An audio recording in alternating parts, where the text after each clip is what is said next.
नारायणं नमस्कृत्यं नरं चैव नरोत्तमं देवीं सरस्वतीं व्यास ततो जयमुदीरये नष्टप्रायेषु अभद्रेषु नित्यं भागवत सेवया भगवते उत्तमश्लोके भक्तिर्भवति नैस्तिकी. Srimad Bhagavatam, Canto 10th, Chapter 50, titled Krishna Establishes Dwarka. Text number 18. Tava Rama Yadi Shraddha Yudhyasva Dhairyam Udvaha Hitva Va Mat Sharai Chinnam Deham Swaha Yahi Mam Jahi. Tava Rama Yadi Shraddha Yudhyasva Dhairyam Udvaha Hitva Va Matchare Chinnam Deham Swaryahi Mam Jahi. Tava Rama Yadi Shraddha Yudhyasva Dhairyam Udvava Hitva Va Matchare Chinnam Deham Swaryahi Mam Jahi. Tava Rama Yadi Shraddha Yudhyasva Dhairyam Udvava Hitva Va Matchare Chinnam Deham Swaryahi Mam Jahi.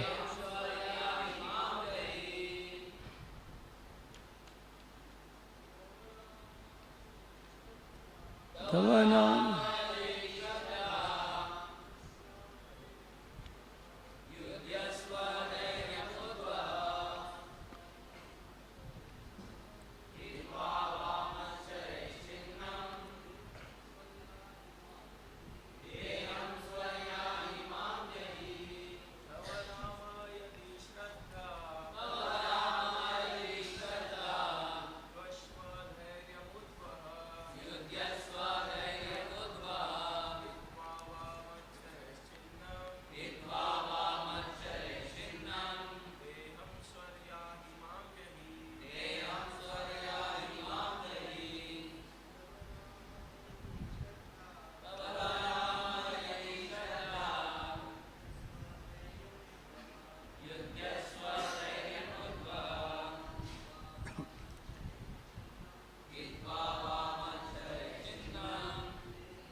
Mataji's. Tava Rama Yadi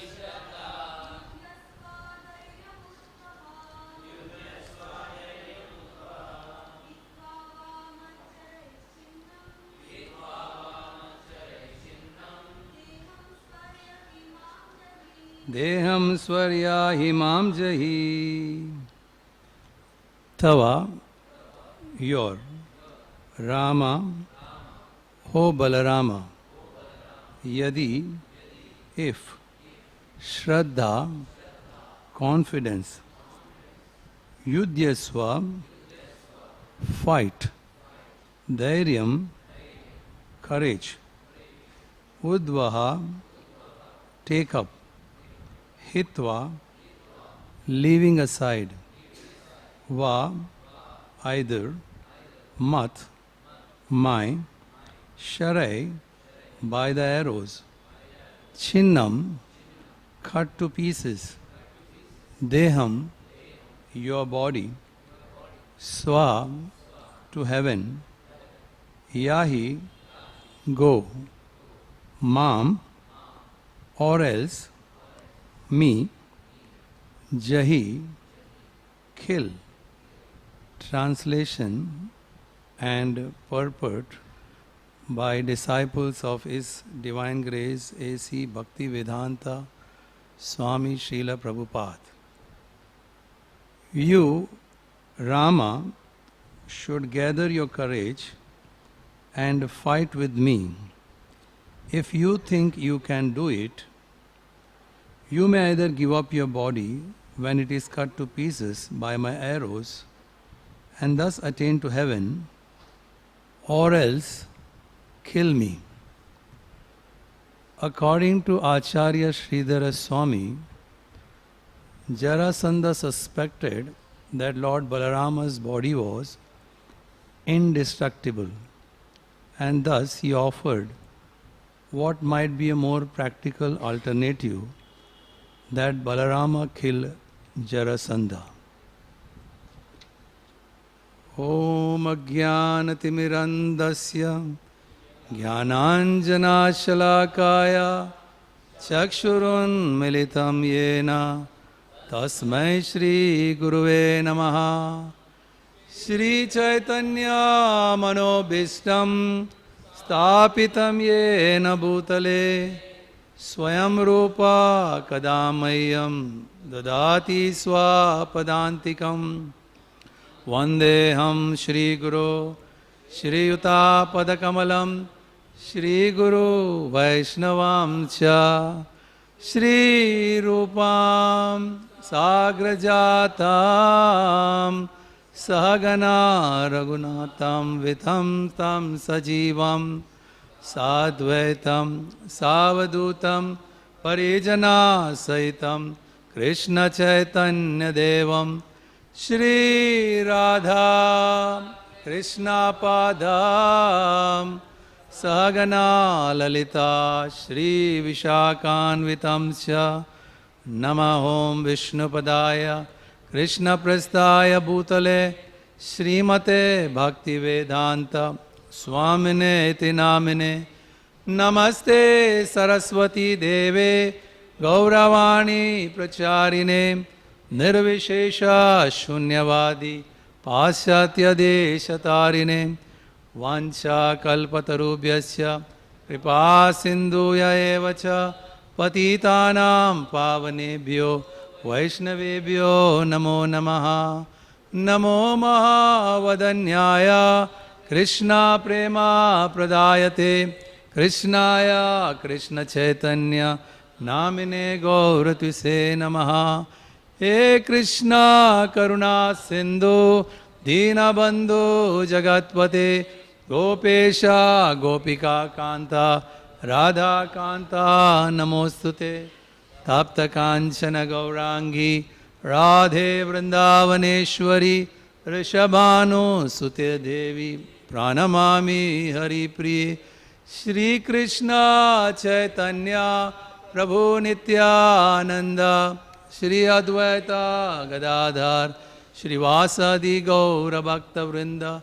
Hare Krishna Krishna Krishna Hare Hare Hare Ramo Ramo Ramo Hare Hare. Hare Krishna Krishna Krishna Hare Hare Hare Ramo Ramo Ramo Hare Hare. Hare Krishna Krishna Krishna Hare Hare Hare Ramo Ramo Ramo Hare Hare. Hare Krishna. So we are reading from Srimad Bhagavatam, this chapter titled Krishna Establishes Dwarka. today's verse, we are hearing how Jarasandha, the demon, was very furious, and in that state, how he is speaking. I mean, these are his words, he's coming out of anger. Now we know that when Jarasandha came to know that his daughters have been widowed, Kamsa has been killed. Because of attachment to family life, you can't see what is truth. It is said that when we are attached, for example, a mother is the last one who will come to know about her son, that even if people come and tell that he is into bad company, he is taking drugs, but the mother is the last person to accept it. Because of attachment, she will say, no, my son can't do that. Now Jarasandha also, out of deep attachment, he never thought that what Kamsa was doing was wrong. For him, he was convinced that if Kamsa is killed, this is injustice and I have to take revenge. So the previous verse, he is saying, O Krishna, lowest of men, I do not wish to fight alone with you, since it would be a shame to fight with a mere boy. You fool who keep yourself hidden. O murderer of your relatives, go away. I will not fight with you. And today he is saying, Balaram, you are worthy opponent. Maybe, no? Even if you can kill me, no problem. There's one sense, of course there is so much pride and arrogance, but same time there is some fearlessness also, right? He's fearless. He's saying that you can kill me. Now we all talk about being fearless, want to be fearless, but again fearlessness is at different levels. There can be fearless in the mode of ignorance also. You are fearless. The terrorists are fearless. They are willing to give their life. Well, there are people who commit suicide. In one sense, they are also fearless, isn't it? Even the body is so dear to us, but you are willing to destroy your body. That means you have to be fearless. But then there is fearlessness in the mode of goodness, transcendence. For example, Prahlad, fearless. Now that is also fearlessness. What type of fearlessness? No fear at all. But there is fearfulness in also fearlessness. That is still transcendental. Now what is that fearfulness? Now obviously Jarasandha was not fearful. It's in ignorance. He can't see whom is he talking to. I heard that even in the mafia in Italy, the mafia world, they will talk about the family comes first. So if there is anything to the family, then they are willing to do. They don't care what the family is doing. Even if the family is doing all the illegal things and criminal activities, but anything about the family, yes, we are there for them. Family comes first. So this we can understand that so this is a state of intoxication. When there is a lot of power, there is a lot of wealth, there is influence. It just corrupts the mind like anything. A person in intoxicated state, what he talks, he doesn't know. He just blabbers. Not only that, he may see other person as very proud. You remember how Indra used to say, look at Nanda Maharaj, how proud he is. Now who is proud? But Indra, and he really believed it, and he was convinced that Nanda Maharaj is very proud. See what is he doing? So what is there in our heart can come out like that. So here it is Jarasandha in that intoxicated state. He is losing his sense of balance. He doesn't understand what he's talking, but he just blabbers on. And there is no way anyone can convince him that And just imagine, it is not once. Now the Lord had to defeat him in the 17 times. Means every time he is defeated, still he has not come to his senses. Still he has hopes that he is great, he is the controller, he is the enjoyer, he can do it. Now one sense, this is one materialistic type of a consciousness where a person is not willing to accept. He wants to take credit for everything what he has done. And when anything goes wrong, he is always there to blame. When there is good things, it's credit, but when wrong things, it's blame. So once one devotee asked Prabhupada, why is it that, I follow what you are saying, I do everything the way you want, but I am blamed for things what I have not done? Isn't it Krishna, the Supreme Controller? He knows everything. Why is he doing like this to me?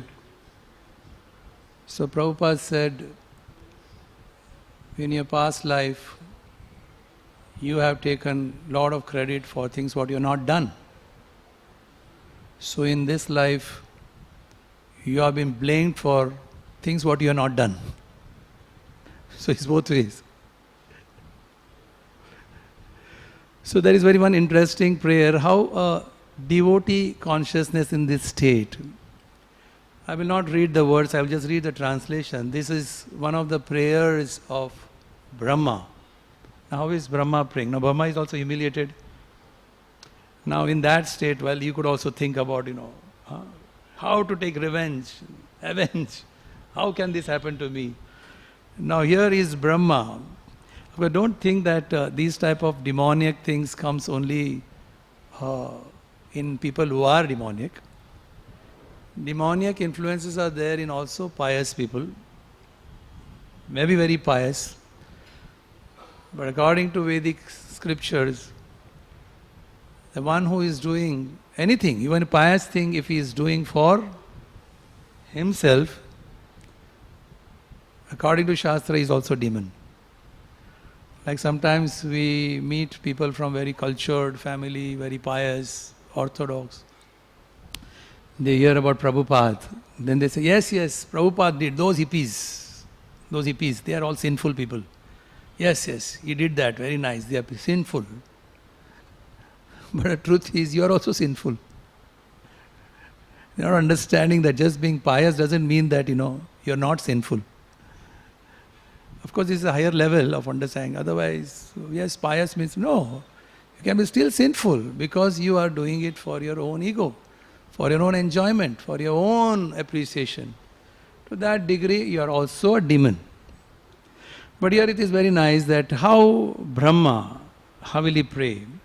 This is from 14th chapter, same canto, 10th.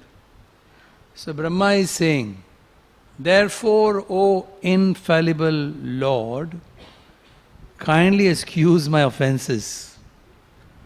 I have taken birth in the mode of passion and therefore simply foolish. Presuming myself a controller independent of your lordship, my eyes are blinded by the darkness of ignorance, which causes me to think of myself as the unborn creator of the universe. But please consider that I am your servant and therefore worthy of your compassion. So this is the state of a divine consciousness where he is humbling himself, realizing that what a mistake he has done. Now we should know that whom are we talking about when we talk about Brahma? Who is Brahma? Now think about Brahma's qualification, both material and spiritual. Now in material point of view, he is the father of all species of life. Now he has 4 heads and he has been witnessing everything happening in this universe. He can see everything. All the incarnations coming, going and all the things happening. Now about wisdom, now his consort is Saraswati. And what about his life and beauty? He has always a youthful body and He lives for trillions of years. And where does he live? Now Brahmaloka, even Ravana and Hiranyakashipu, they would conquer the universe, but they would never ever attack Brahmaloka. So one sense he is staying at a place which there is full security, that means he is fearless. There is no way. And now further he is Guru of a Sampradaya. Brahma is, in our Sampradaya, he is the original Guru. And what to speak about knowledge? Who spoke knowledge to him? Tena Hridayadi. Brahma's heart the Lord spoke. So what a position, isn't it? So both materially, spiritually, he is the most qualified person. And here, when he is, this is how he confesses. It's just like, he's realizing that, whatever I have, like a firefly at night, he can shine. But as soon as the sun rises. So now Brahma, in that state, he can offer these prayers. So we have one interesting thing. There are like exactly what is real fearfulness. What you should be really fearful. Our devotee should be fearful of what? Now Krishnadas Kaviraj Goswami, he narrates these true incidents in when Lord Chaitanya Mahaprabhu, when he was traveling South India, he came to Kurma Kshetra. And in Kurma Kshetra he met this Brahmin, he stayed in his house. Kurma Brahmin. He was a very pious Brahmin, very well cultured. And in a very short span of life he was leaving his house, because as a sannyasi he would not stay at any place for a long time. So when he was leaving, this Brahmana, is a grahastha, he started following him. So Lord Chaitanya Mahaprabhu looked back at him and said that, why are you following me? He said, my Lord, I want to just come with you. So he said, how is that possible? You have your wife, you have your children, you have your house, you have your job, you have your property. He said that these are all unnecessary distractions causing anxiety, these are cause of my bondage, it is very painful. I am not interested in any of this, my family, my house, my property, my job, my land, nothing I am interested. I just want to be with you and follow you. Now one sense quite renounced, isn't it? But then the Lord said that you don't have to do that, you just stay wherever you are. And he gave that famous instructions for everyone. Jare dekho tare kaho, Krishna Upadesh. He said, Amar Agya, this is my order. You just always chant, always remember, do your seva. By doing this, you are going to counteract that. Counteract what? Counteract whatever that painful struggle you feel. So now Kurma Brahmin very much was, he had tears in his eyes, he left, he went back. But at the same time, there was another thing happening. There was one more devotee far away from the same time. His name was Vasudev. Now Vasudev had a real crippling disease called leprosy. Now leprosy is a disease where your body slowly melts. Your finger melts, your nose melts, ear melts, because the bacteria just eats your flesh, your bones. It's a very slowly progressive disease. And there are pus oozing. No one would come near me, what to speak about touching him. So he was an outcast. And he was looking so ugly. He could not even walk. He was struggling to even stand. And over and above that, the worms would be there, There will be thousands of worms. And even if one worm will fall down, he'll pick them up, thinking that, this is the right of this worm to be. This body is also, Shelter. So he would give shelter, he would give food. Now this is something, how can anyone be thinking like this? Very painful. But he was thinking like that. So he came to know that Lord Chaitanya Mahaprabhu is there in Kurma Kshetra. So he struggled very hard to come to this place, Kurma Brahmin's house, because he had heard. So when he reached, he was heartbroken because Chaitanya Mahaprabhu had already left. So he just fell down there and started crying that what a sinful man I am. I had such a great opportunity to meet him. He was just close and he's not there. So when he was in that consciousness, the Lord is there in everyone's heart. So Chaitanya Mahaprabhu turned from there wherever he had gone and he came back all the way again to meet him. So when Vasudeva saw Lord Chaitanya Mahaprabhu, he fell flat, offered dandavats, and then he was praying that I am the most fallen. So please accept me, have your mercy. So Lord Chaitanya Mahaprabhu lifted him. He said, please don't touch me, because it's all pus oozing. So Chaitanya Mahaprabhu embraced him, and as soon as he embraced, everything got erased. All his disease vanished and he had a young, youthful, beautiful body with golden complexion. Even he got golden complexion.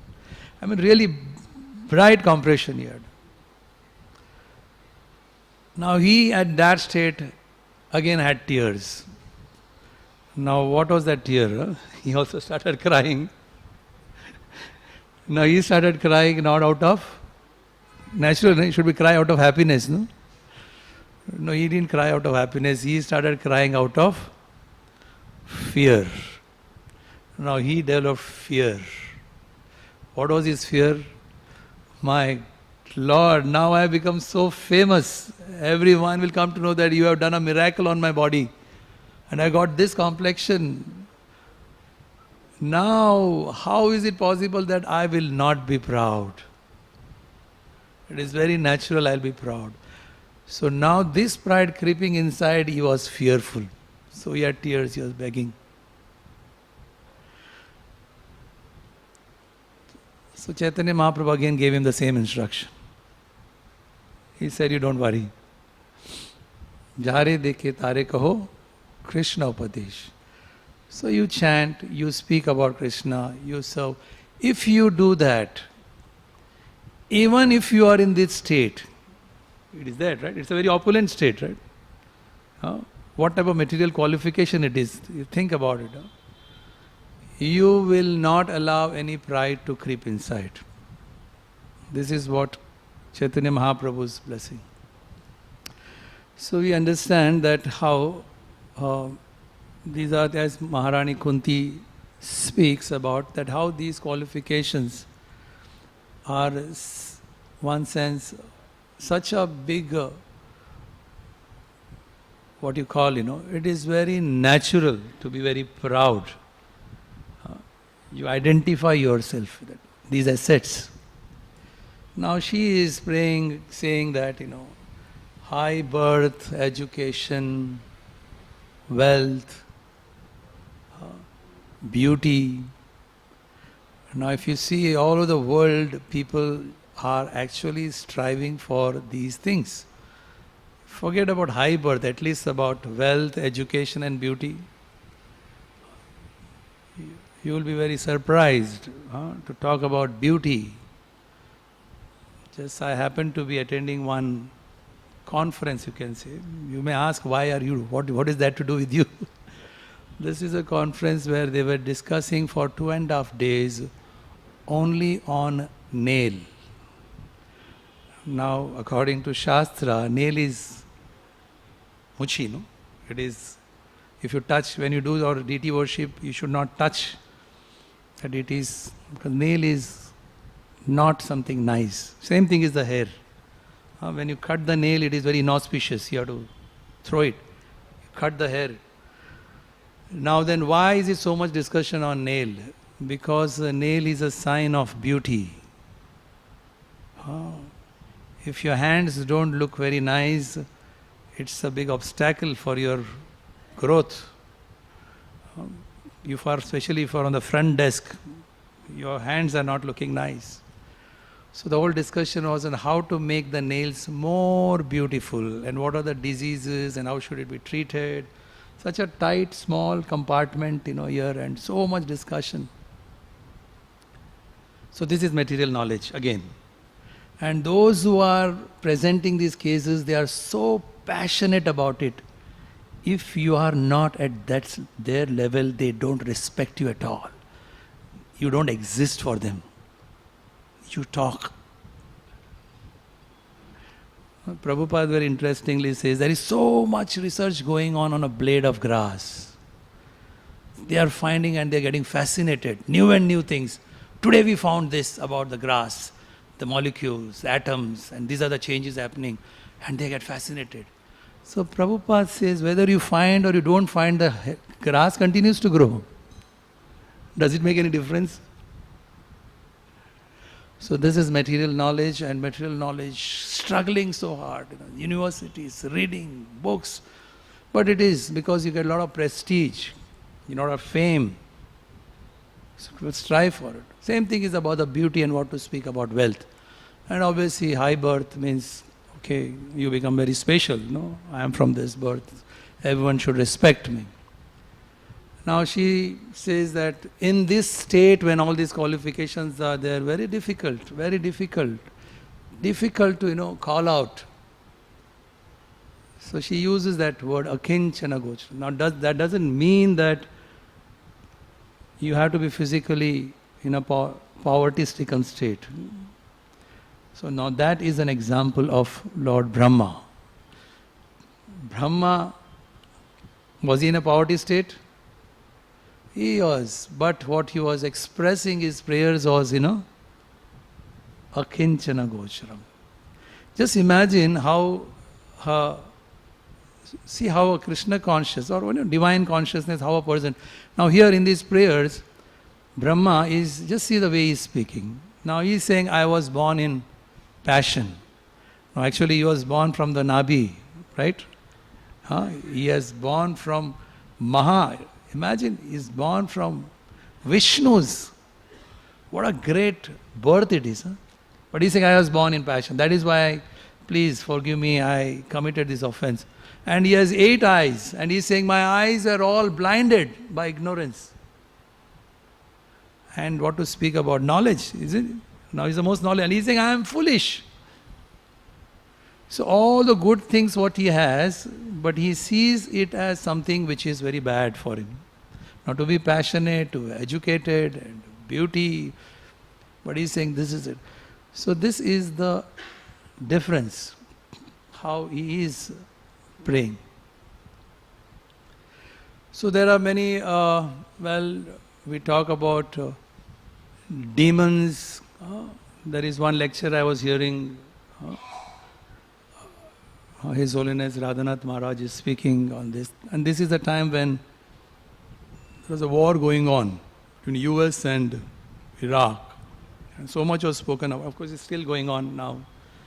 People are not aware of it. It's a very tense situation. What is happening? Any time we don't know what can happen. So,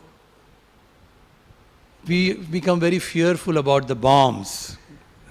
And what do the bombs do? They're very powerful. If you see all the world, the most important thing where the nations are trying is out of fear. And out of fear, what you do is just accumulate weapons. Now this is one of the biggest thing. And the big bombs, when they attack, now you see the significance of that. They create some type of a damage to the world. Now how significant is this damage in context to Supreme Personality of Godhead? We see that from his body there are universes coming. So now our universe, one universe, it is like one dot compared to the number of universes coming. And in that universe there is one planet Earth, it is another dot. And in that earth there are so many continents and countries, and then there is these 2 countries fighting Iraq. And then the biggest bomb is thrown, and what is the damage? One sense, what is the damage?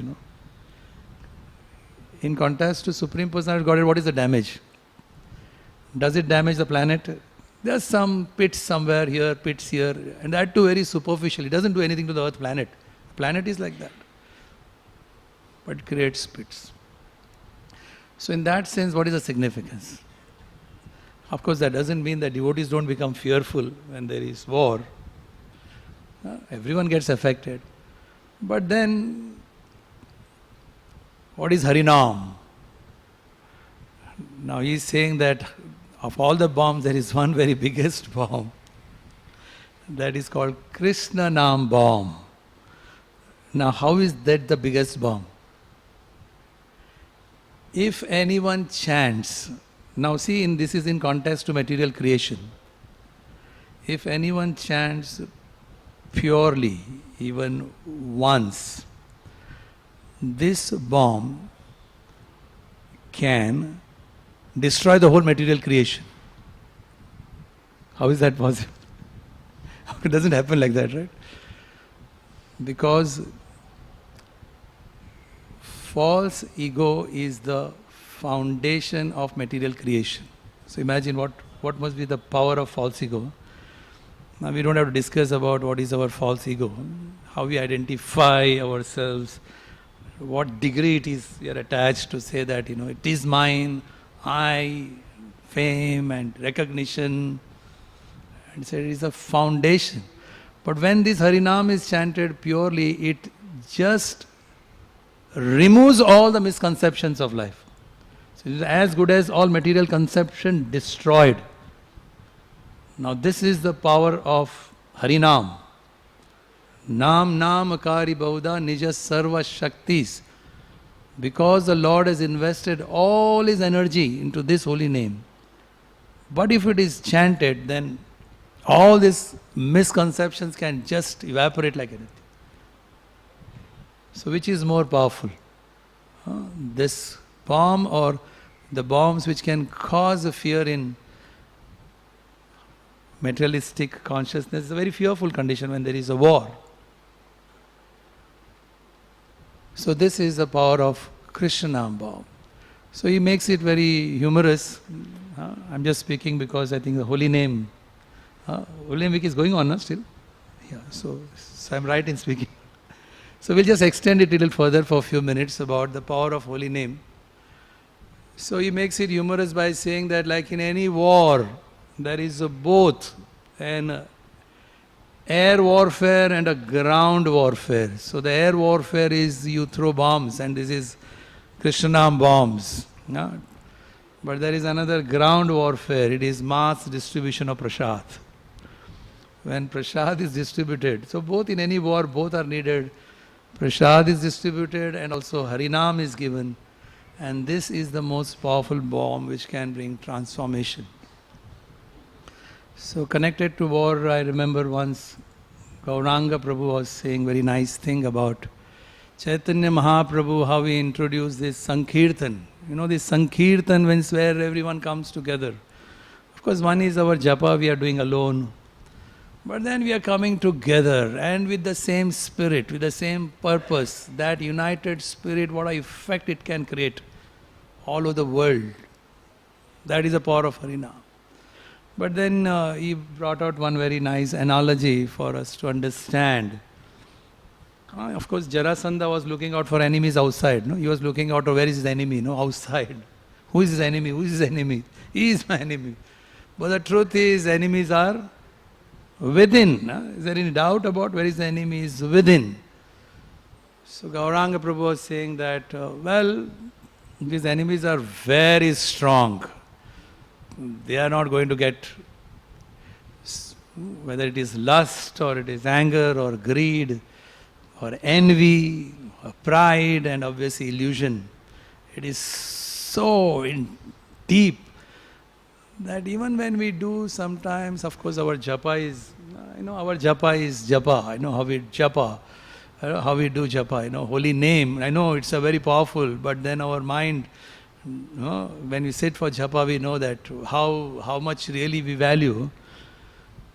So he was giving an analogy that when there is riots in the city, When there is a riot, it is very difficult to control the rebellious, the violent crowd. The first thing what is done is obviously the police is called. So what will the police do first? They with the megaphone, they will start warning. Please move away, move away. Doesn't make any difference. Move away. But then they do lathi charge. That is what lathi charge. Lathi charge, what effect it has? Lathi charge doesn't work at all. And the next thing is what after lathi charge? Tear gas. So then even tear gas is not effective. They keep coming back because they are so powerful. And then of course what? Then is firing, right? You take out and start firing. First in the air again. Even that doesn't work. Of course but even firing doesn't work. It happens. The police has taken to firing, but still the violence is not in control. Then who is called? The military is called. So he was comparing the military, and when the military comes, there is curfew. The military comes, shoot at sight. Then people are scared. They are all within there. No one, deserted. See, the roads are all deserted. Military, curfew. So he was comparing this Harinam Sankirtan. When we come together, our japa to some extent is like, softly trying to, hello, please go away. But when we come together and with that same spirit united and chant, it is like that calling the military. Now you take over. I think it is our experience that, when come together and chant, where is the scope for anything to, So this is Lord Chaitanya Mahaprabhu's mercy that he has introduced this Harinam Sankirtan loudly together when it is done. Of course, Bhakti Vinod Thakur in his house, Sukhada Kunj, there was one room which was very isolated, and he used to very often go to that room and he will chant loudly but alone. Now, one sense this is very contradictory, no? In one sense we are saying that, Harinam together, and Bhakti Vinod Thakur is going in isolation. So both are needed. Finally, whatever we have developed taste for chanting the holy name, that is what going to come to help us. Because always we are not going to be with devotees. As Prabhupada says that you have to fly your own aeroplane. When you are high up on the sky, all your training, that's only going to help you. There is no one to help you. So both are needed. Harinam Sankirtan is needed, and in that Sankirtan, Harinam is chanted. So this is the power of holy name. And recently I had a chance to hear Gaur Gopal Prabhu. Very nice. Of course, he gave several realizations. I will just speak about one which is very inspiring to all of you connected to the holy name. He made one very nice point. He said, if someone has done very nice to you in your life, think about it. Someone been very kind, had dealt with you very well, behaved, been forgiven your mistakes, crime, and been very nice to you. What is your response to that person? I was asking this to all our counsellors in our meeting. Everyone gave their own, oh yes, I will not commit that mistake, I will like to serve that person, I like to do this to that person, everyone gave all very nice answers that this is very natural, that you respect that person.